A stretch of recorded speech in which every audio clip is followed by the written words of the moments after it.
नमः शिवाय।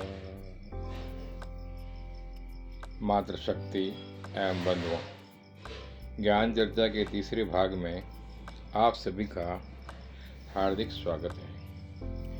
आप सभी को मेरा सादर नमन। दूसरी ज्ञान चर्चा में हमने इष्ट धारण करने तक समझा। आज की ज्ञान चर्चा का विषय our food should be under check है।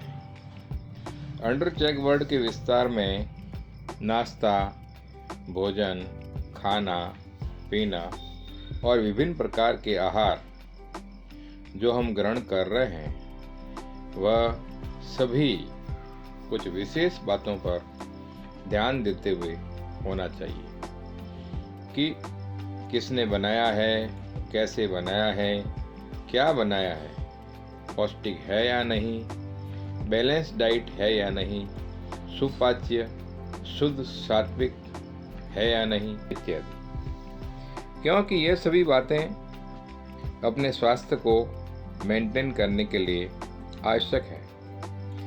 यह नहीं कि जो भी हमारी आंखों के सामने आए बिना सोचे समझे खा पी लें।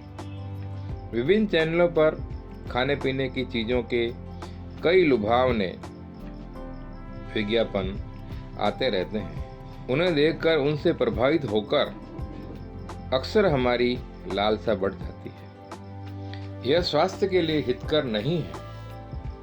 अतः हमें पूरी सावधानी बरतनी ही चाहिए। अब कुछ चर्चा हमारे सुबह के नाश्ते और दोपहर भोजन की करते हैं। जहाँ तक हो सके अपने नाश्ते में अंकुरित पौष्टिक आहार जो विभिन्न प्रकार की दालों जैसे मूंग, मौड़, चौलाई आदि से बना हो वह लेना चाहिए। फूल गोभी, पत्ता गोभी, मूली, प्याज से बने हुए विभिन्न प्रकार के पराठों को हरी चटनी, दही, मक्खन के साथ खाना चाहिए। दूध, घी, मक्खन, पनीर से बने खाद्य पदार्थ एवं मकई, बाजरा, गेहूं से बना विभिन्न प्रकार का दलिया खाना चाहिए। डॉक्टर कहते हैं कि बाजार की मिठाई नहीं खानी चाहिए। सर्दियों में आटे, घी, गुड़ का बना हलवा, गाजर का हलवा, लौकी का हलवा, गेहूं, गुड़, घी से बनाई लापसी खानी चाहिए। मीठा आहार शक्कर की बजाय गुड़ से बना हो तो वह बेस्ट है। मैदे के बने आहार चाहे वह घर में पकाया हो या ब्रांडेड भी क्यों नहीं हो, नहीं खाना चाहिए। मैदे से कॉन्स्टिपेशन हो सकता है और मोटापा भी बढ़ सकता है। क्योंकि मैदा बारीक अनाज है, यह सुपाच्य नहीं होता है। बेकरी में मिलने वाली ज़्यादातर खाद्य सामग्री मैदे की ही बनी होती है। मैदे की क्वालिटी भी ज़्यादातर सही नहीं होती है। अतः सावधानी पूर्वक खरीदना और ग्रहण करना चाहिए। खाना है हरी सब्जियां, फल, फ्रूट, ड्राई फ्रूट और पीना है लस्सी, दूध, सूप, जूस। इसी तरह घी और तेल के बारे में भी कहते हैं कि खाना नहीं बल्कि चलाना है। जितने दिन तक चल सके उतने दिन तक चलाना है। अर्थात उचित मात्रा में घी तेल का उपयोग करना चाहिए। घी और तेल को बदल बदल कर प्रयोग में लेना चाहिए। जैसे इस महीने सरसों का तेल, अगले महीने मूंगफली का तेल, फिर तिल्ली का तेल, फिर सोयाबीन और फिर सूरजमुखी का तेल। इस तरह हर महीने बदलते रहना चाहिए।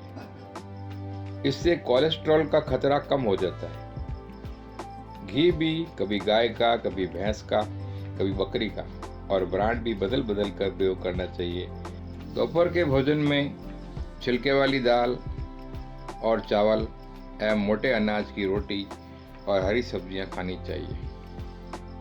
भोजन ग्रहण करने के बाद छाछ पीनी चाहिए। कहते हैं जैसा खाए अन्न वैसा होए मन। अतः हमें भोजन सोच समझकर पकाना और खाना चाहिए। मूंग, मोठ, उड़द, राजमा, चौलाई आदि साबुत दालों का उपयोग करना चाहिए।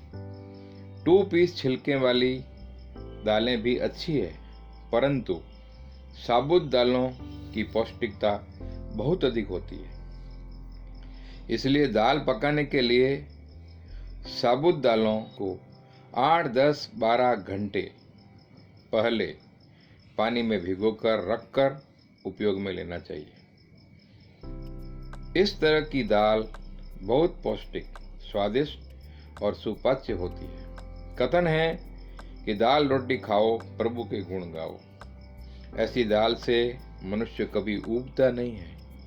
अन्य सभी व्यंजनों से ऊब जाता है, परंतु दाल से नहीं। अतः दाल रिच होनी चाहिए। गेहूँ, बाजरा, चना गेहूँ मिक्स, मकई, ज्वार के आटे की रोटी बनानी चाहिए। पकाने के चावल पुराने और फुल साइज के लेने चाहिए। यह पकते भी अच्छे हैं और एलर्जी भी नहीं होती।